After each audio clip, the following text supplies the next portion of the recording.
Hola, buenos días. Sean todos muy bienvenidos a este nuevo encuentro que tenemos como iglesia. Y para comenzar esta reunión, quiero que me acompañen a leer en la Biblia el libro de Santiago, el capítulo 1, del versículo 2 al 5. Yo lo voy a leer en la Nueva Versión Internacional. Y dice así: Hermanos míos, considérense muy dichosos cuando tengan que enfrentarse con diversas pruebas, pues ya saben que la prueba de su fe produce constancia, y la constancia debe llevar a feliz término la obra, para que sean perfectos e íntegros, sin que les falte nada. Si a alguno de ustedes le falta sabiduría, pídasela a Dios y Él se la dará, pues Dios da a todos generosamente sin menospreciar a nadie. Y también les quiero compartir una lectura que habla sobre esto, sobre la fe. Y dice así: si pensamos en cuál es el paso que permite que nos acerquemos a Dios, hablamos de creer en Cristo, en su Hijo, en amarlo y entregar nuestra vida a Él. Pero esto no es algo que se hace porque sí o porque es lo que hay que hacer. Se necesita de algo pequeño y grande a la vez, de algo maravilloso, la fe. La fe se entiende como la certeza de lo que se espera, la convicción de lo que no se ve, en Hebreos 11:1. Ciertamente la fe podría tenerse en cosas o incluso en personas equivocadas, pero si hablamos de lo real y de lo verdadero, hablamos de la fe en Dios y en su amor. Creer en Él y esperar en Él aunque no lo veamos es el motor que nos impulsa a buscarle y a tener esa certeza. Pero ahí no termina su trabajo, pues nuestra fe también es y debe ser probada. En el Salmo 7:9 dice: el Dios justo prueba la mente y el corazón. El Dios justo prueba no solo nuestro corazón, también nuestra mente, porque Él es justo y quiere todo de nosotros, no solo una parte. Y en esto es donde vienen las pruebas. Y estas son parte de nuestra vida y en especial de nuestro andar como hijos de Dios, porque esta es la mejor forma de probar nuestra fe. Algunas son más largas que otras, o más dolorosas, o más difíciles, pero el cómo la pasamos, si a flote o hundiéndonos, depende de nuestra fe en Dios, de cuánto nos acercamos a Él y sobre todo de cuánto confiemos a Él. Muchas veces nos quejamos de las pruebas. Creo que nadie quisiera pasar por ellas.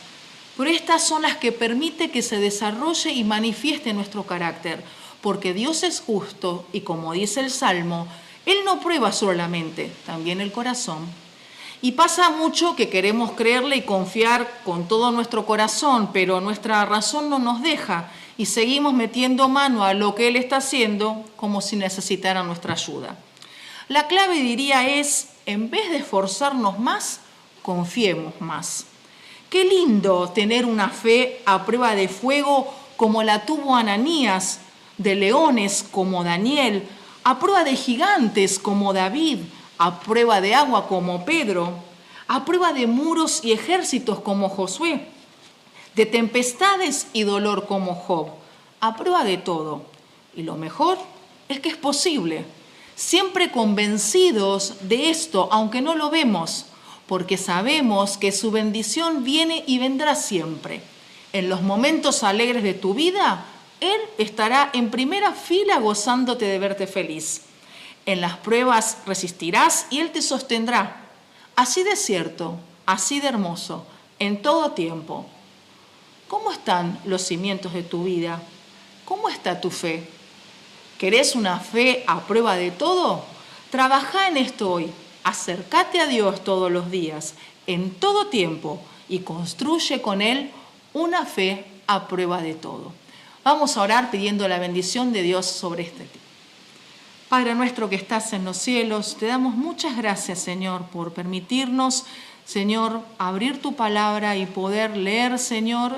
Gracias porque tu palabra es viva y eficaz, Señor, y nos habla en cada momento y en cada circunstancia. Queremos pedirte, Padre, para que tú estés obrando en aquellos hermanos que están pasando por dificultad, para que aumente su fe, Señor, para que puedas restablecerlos, acompañarlos.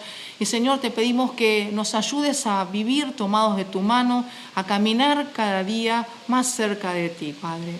Bendice este culto que a continuación va a estar, que todo sea para alabanza y gloria de tu nombre. Dejamos todo en tus manos, orando y pedimos todo en el nombre de Cristo Jesús. Amén.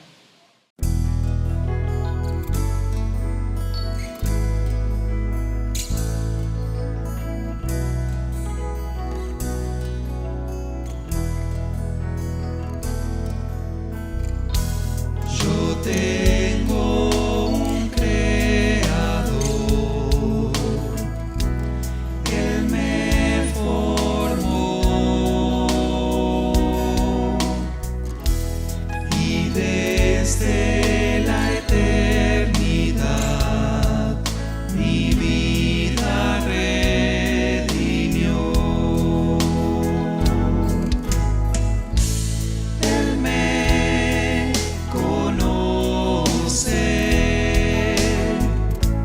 Él sabe mi pensar, Él ve mis lágrimas y escucha mi llamar.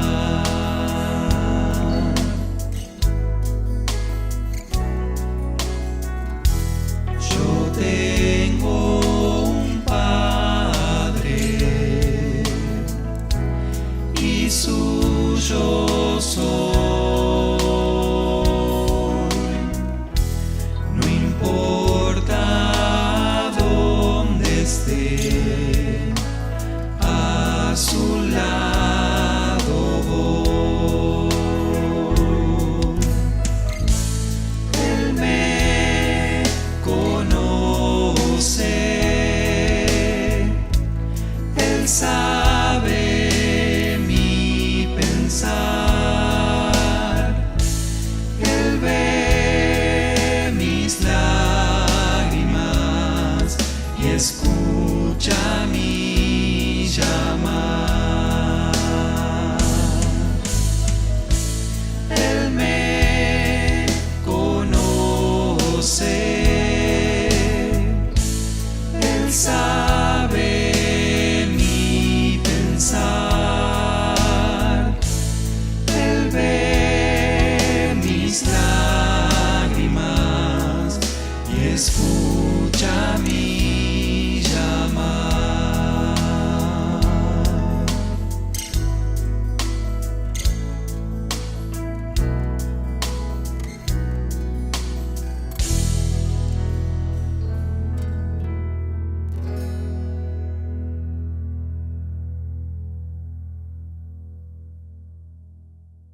Buenos días, hermanos, querida iglesia. Este es el momento de la oración y para eso quería compartirles un pasaje muy hermoso que me ayudó a mí a mejorar mi vida de oración, que se encuentra en el primer libro de Reyes, capítulo 18, versículos del 41 al 46 y dice: Entonces Elías le dijo a Acab: anda a tu casa y come y bebe, porque ya se oye el ruido de un torrentoso aguacero.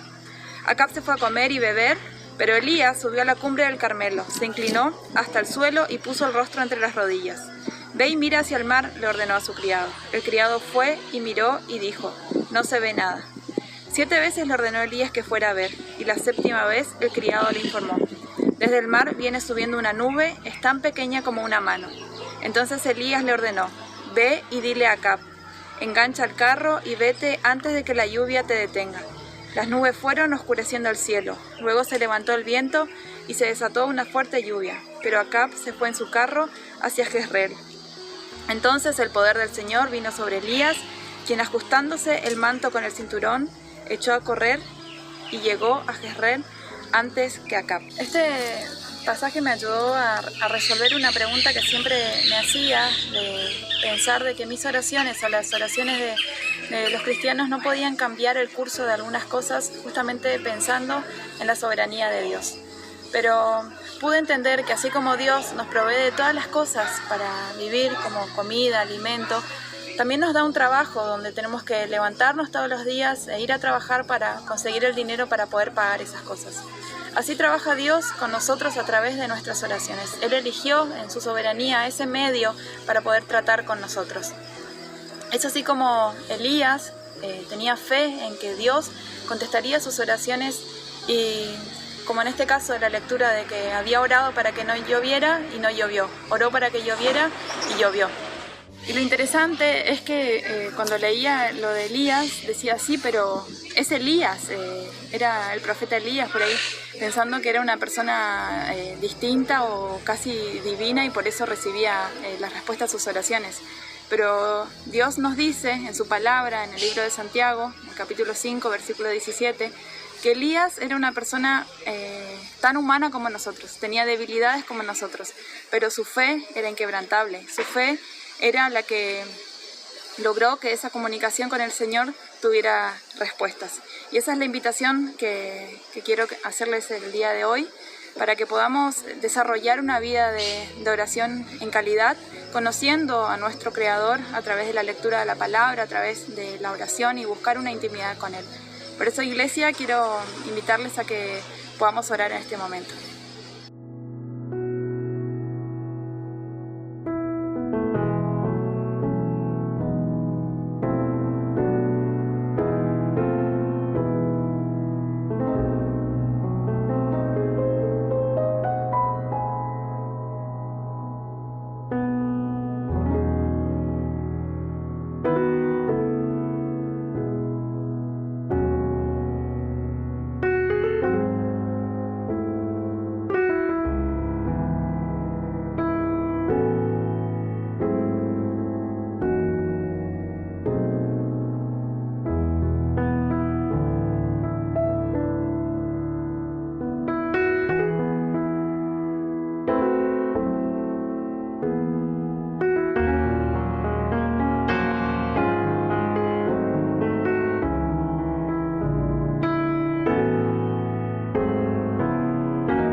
Padre nuestro que estás en el cielo, te doy gracias, Señor, por tu soberanía en nuestras vidas, Señor. Gracias por ser nuestro Padre amoroso, nuestro Creador, Señor. Te doy gracias porque nos ayudas a entender tantas cosas, Señor, como entender de que desarrollar una vida de oración es el medio que necesitas para trabajar en nosotros, Señor. Te pido por cada hermano de nuestra iglesia, Señor, que por ahí están pasando por situaciones complicadas, difíciles en medio de esta pandemia, Señor. Te ruego por cada uno de ellos, Señor, por salud, por trabajo, Señor, y sobre todo que podamos aprender a descansar en tus brazos de amor, Señor. Te ruego por la persona que va a tener la palabra en esta reunión, Señor, de que verdaderamente pueda sembrarse en nuestros corazones y ser fructífera para ser de bendición a los demás, Señor. Dejamos este día y toda nuestra vida en tus manos, Señor, pidiéndote perdón por fallarte, por nuestros pecados, y infinitas gracias, Señor, por todas las bendiciones que nos das a diario. En el nombre de tu precioso Hijo Jesús. Amén. Bueno, y ahora llegó el momento de la ofrenda. La ofrenda es un acto voluntario de adoración a Dios que todos aquellos que creemos en Él hacemos para extendimiento de su reino. No te sientas obligado si es que nos estás visitando a hacerlo. Y si estás pasando un momento difícil económico y venís a nuestra iglesia o querés ofrendar para nuestra iglesia, te decimos que la ofrenda, recordá que no es solo la cuestión monetaria, sino que también uno puede ofrendar tiempo también en oración, ¿sí? Hay muchas otras maneras de ofrendar el corazón a Dios, ¿sí? Porque en la ofrenda Dios mira nuestro corazón. Así que te animo a que en este tiempo puedas ofrendar con tu corazón. Pon tus ojos en Cristo, tan llenos de gracia y amor, y lo terrenal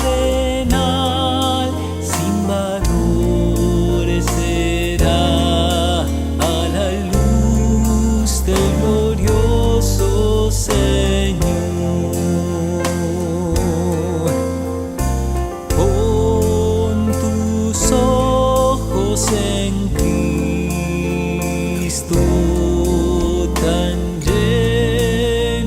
de gracia y amor, y lo terrenal sin valor será a la luz del glorioso Señor.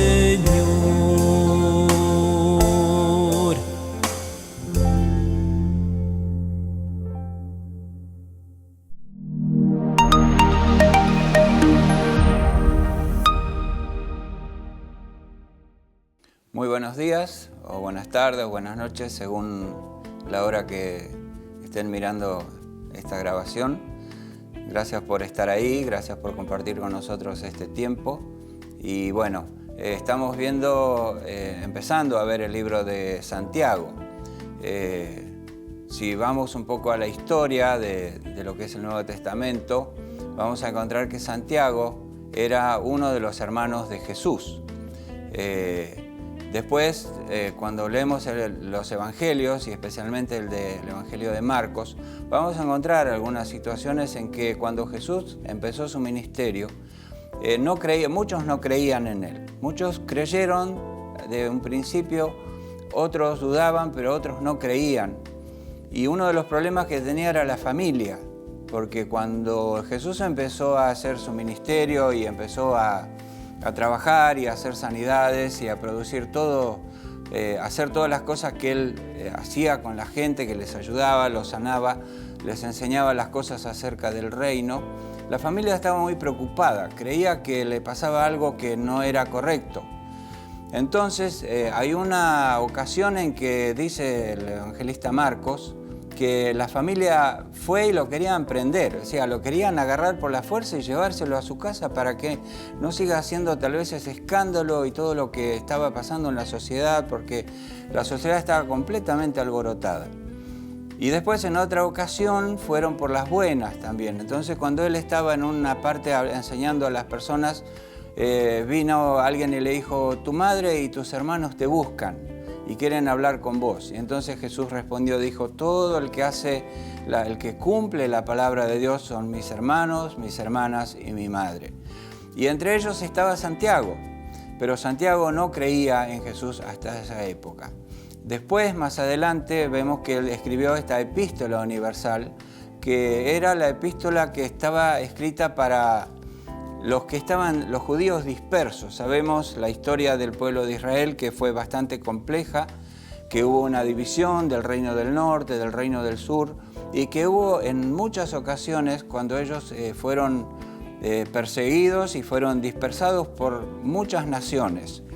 Entonces, como Santiago conocía bien estas facetas, todo esto acerca de su propio pueblo, él le escribe esta carta. Después, ya que había aceptado a Cristo, que había creído en Cristo, que era su hermano, que él había nacido de nuevo, vemos de que en ese momento, después de haber vivido muchas cosas, él escribió esta carta, y vamos a ver cuál distinto es el tono en el que está escribiendo. Les invito a leer el libro de Santiago, el capítulo 1, y vamos a leer del verso 1 hasta el 5 inclusive. Y dice así: Santiago, siervo de Dios y del Señor Jesucristo, a las 12 tribus que están en la dispersión, salud. Hermanos míos, tened por sumo gozo cuando os halléis en diversas pruebas, sabiendo que la prueba de vuestra fe produce paciencia, mas tenga la paciencia su obra completa, para que seáis perfectos y cabales, sin que os falte cosa alguna. Y si alguno de vosotros tiene falta de sabiduría, pídala a Dios, el cual da a todos abundantemente y sin reproche, y le será dada. Ahí él cambió completamente el enfoque de lo que está diciendo. Dice: Santiago, siervo de Dios y del Señor Jesucristo. Era el hermano, pero en ese momento él se constituye siervo.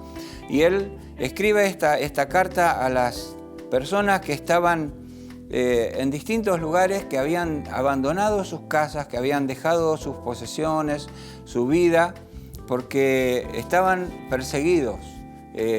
No podían proclamar el Evangelio con libertad, no podían proclamar su fe con absoluta libertad. Y en el libro de Hechos, en el capítulo 8, nosotros vemos que hubo una persecución muy grande después de la muerte de Esteban.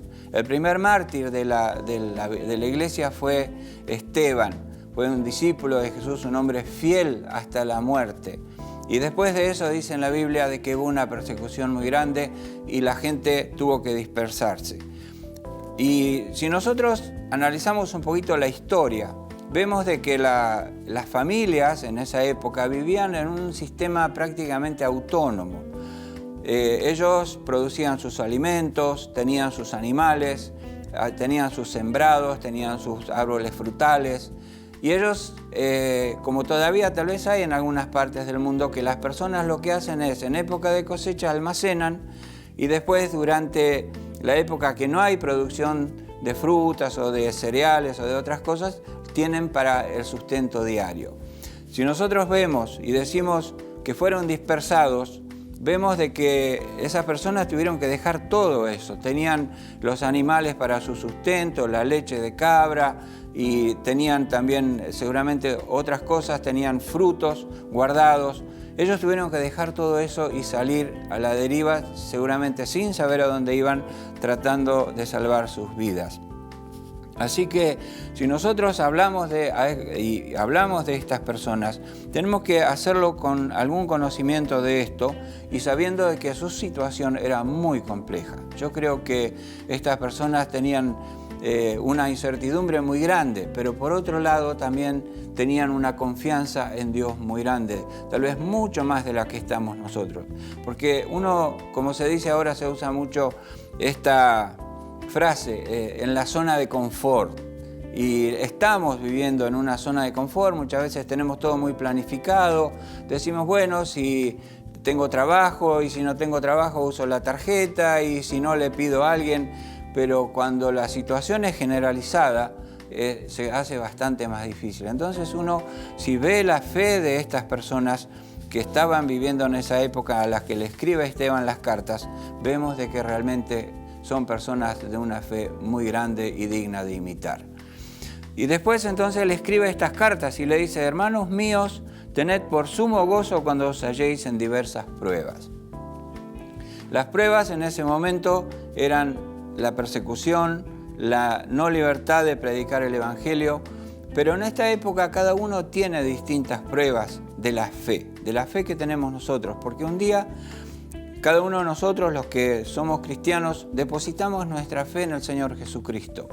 Pero esa fe, con el tiempo, y la vida nuestra, la vida cristiana, va a ir madurando, va creciendo, se va desarrollando, va aprendiendo cosas, vamos aprendiendo cosas de las Escrituras, vamos madurando en nuestra fe, pero también hay pruebas. Y las pruebas no son en el momento ninguna situación que nos produce alegría.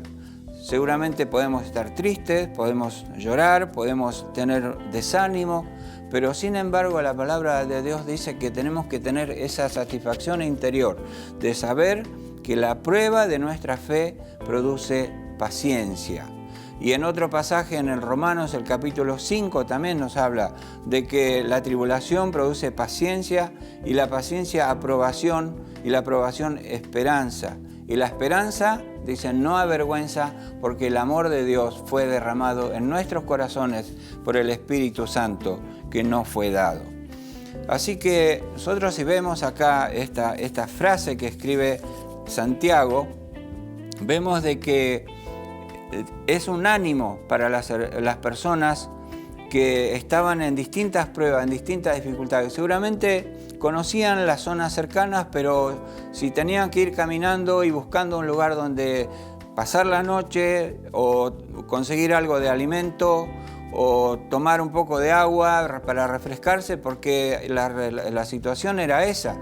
Y no es que ellos iban caminando solos por el camino. En ese lugar había muchas otras personas, tal vez había zonas que eran muy peligrosas, como se menciona en la Biblia que había también caminos peligrosos donde había ladrones, y todas esas cosas que las personas vivían, ellos tenían que vivirla con esa seguridad de que todas esas vivencias que ellos tenían en un momento le iban a ayudar a madurar su fe y a obtener también el fruto de esto que era la paciencia. Y la paciencia es algo que no es algo muy común y que nosotros podemos pedir paciencia a Dios, pero hubo una vez una anécdota de un joven que fue y le dijo a su pastor: pastor, ore por mí porque yo necesito tener más paciencia.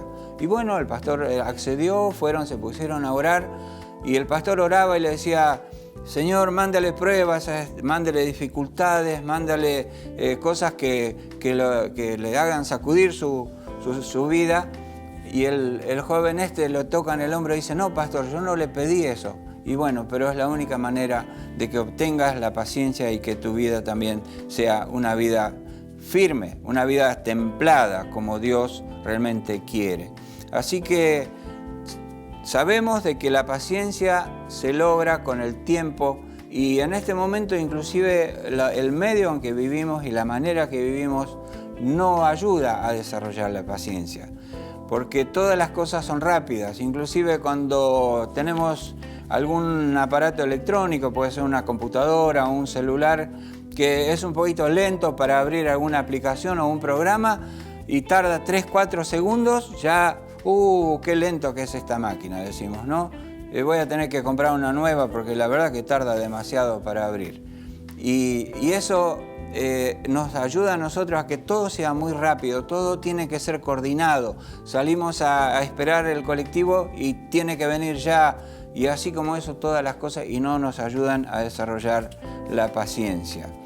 Entonces, si nosotros vemos a muchos hombres en la Biblia, vemos también de que ellos desarrollaron su paciencia. Y acá el mismo Santiago, un poquito más adelante en el capítulo 5 y el verso 7, capítulo 5, verso 7, dice: por tanto, hermanos, tened paciencia hasta la venida del Señor.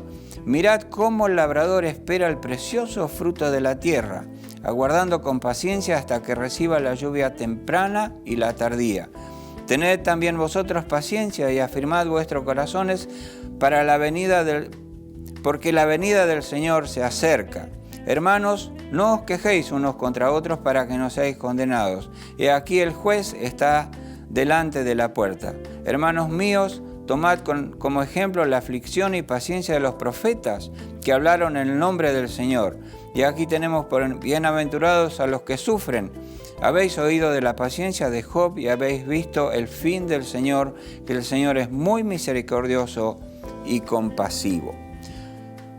Así que nosotros vemos entonces que para desarrollar nuestra vida cotidiana, nuestra vida en nuestras casas, en el trabajo, en el lugar donde estemos, necesitamos tener paciencia. No es una cuestión menor, no es algo sencillo, pero cuando nuestra vida comienza a madurar, somos esas personas con esa paciencia que nos ayuda a no tomar decisiones apresuradas, nos ayuda a no tomar decisiones necias que van a perjudicar nuestra vida personal, muchas veces la vida de nuestra familia y muchas veces la vida de todo nuestro entorno.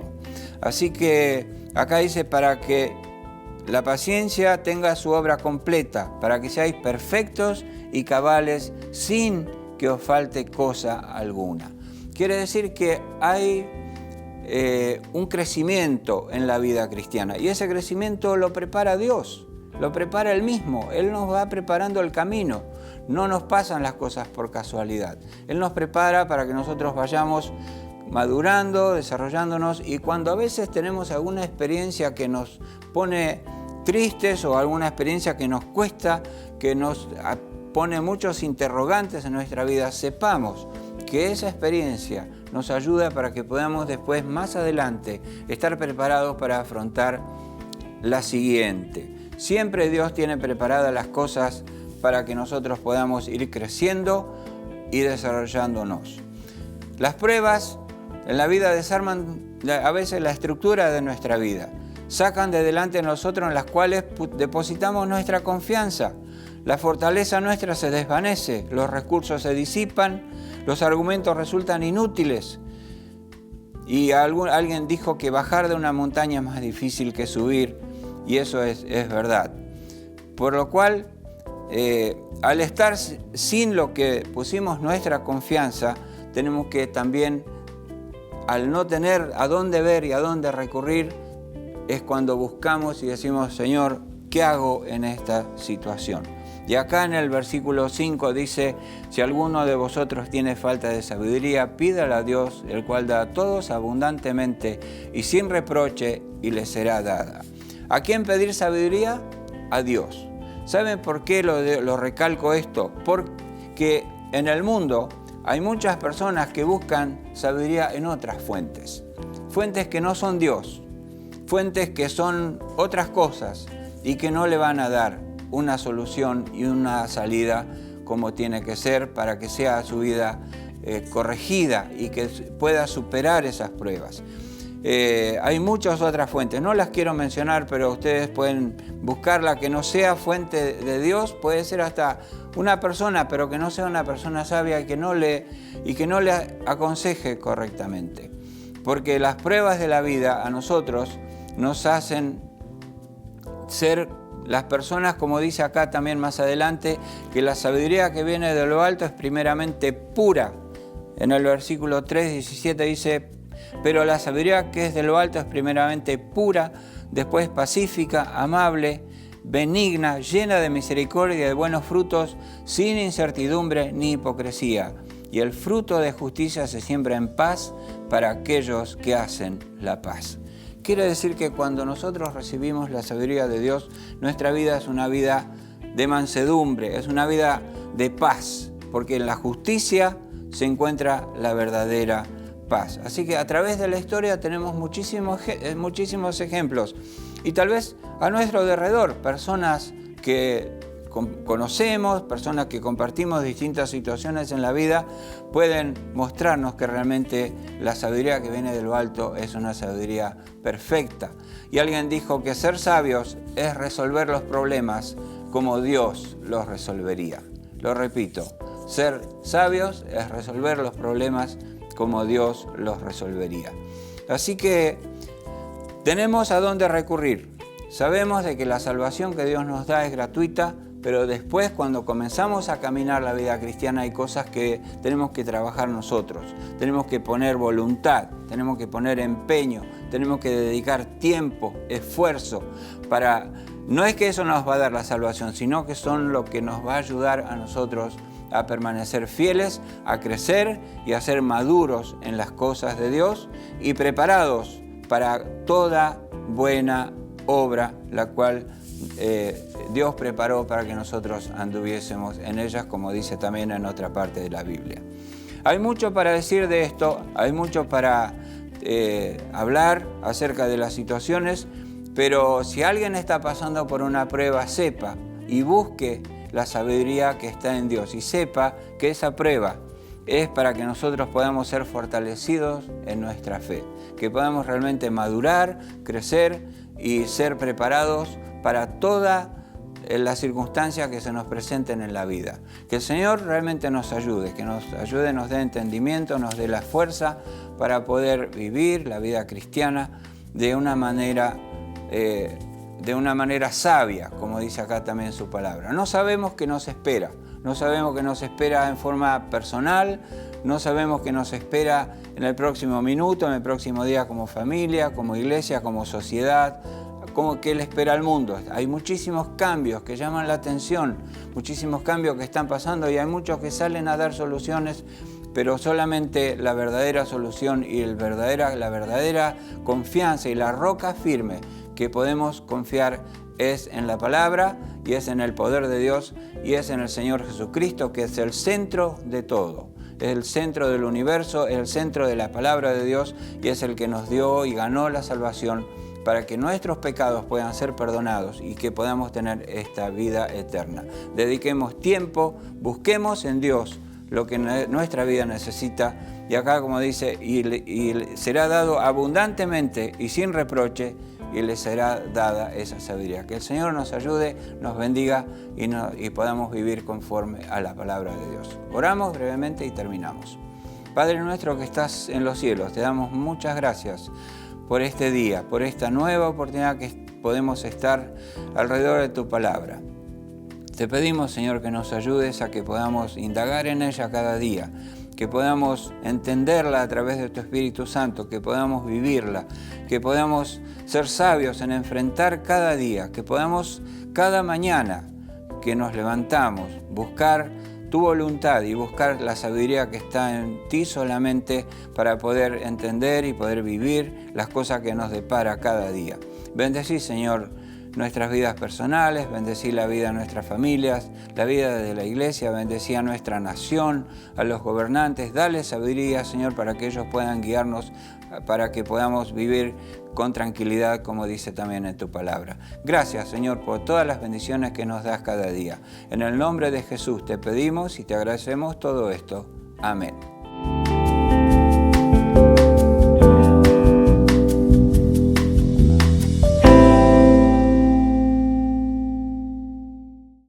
Hermanos, como ustedes han escuchado, hemos comenzado a estudiar el libro de Santiago. Sabemos que somos salvos por la fe, por la gracia del Señor, pero nuestra fe manifestamos a través de las obras. Si no tenemos obras, bueno, nuestra fe es falible. Y terminando, les invito, inclinamos nuestros rostros y oramos. Señor, a ti sea el honor, a ti sea la gracia. Gracias por tu gran amor. Gracias por la sangre que tú a través de tu Hijo has derramado por nosotros en la cruz del Calvario. Gracias porque ofreces una salvación gratuita a través de la fe en el Señor Jesucristo. Y suplicamos, Señor, por aquellos nuestros amigos que nos escuchan, que no pueden comprender tu gran amor, que tu Santo Espíritu les pueda revelar. Pero también, Señor, suplicamos por nuestros hermanos, especialmente por los jóvenes. A la vez ponemos sus vidas en tus manos, suplicando que tú le bendigas, que tú le guíes, que realmente, Señor, tú le des sabiduría, entendimiento, vivir sabiamente, ser ejemplos, ser una carta leída y reconocida que tú vives en la vida de cada uno de nosotros. Y en tu nombre, Señor, comenzamos esta nueva semana. Queremos andar por tus caminos, queremos vivir para tu gloria y para tu alabanza. Y por eso suplicamos que nos despidas con tu paz y con tu amor. En el bendito y precioso nombre de nuestro Señor y Salvador Jesucristo. Amén.